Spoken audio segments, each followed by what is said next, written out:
What if nature had already solved your soil problems and you just hadn't noticed? Forget the chemicals. There's a golden remedy that's been sitting quietly on your spice shelf, waiting to rescue your garden. Here's how to use it.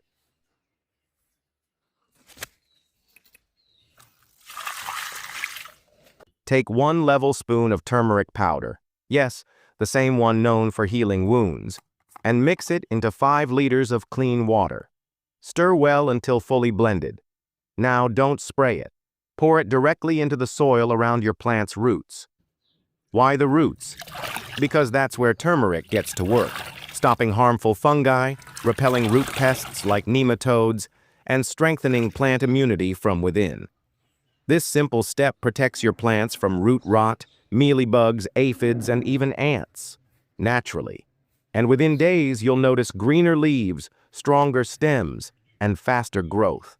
Over time, a healthier root zone means better flowering and more abundant harvests, all without synthetic fertilizers or sprays. Use this golden mix once every 10 to 15 days during the growing season. It works wonders for tomatoes, okra, cucumbers, and even leafy greens. Give your soil a natural shield, 1 spoon at a time. Try it and see the magic for yourself. If you like this tip, share it with a fellow gardener and subscribe for more natural garden wisdom.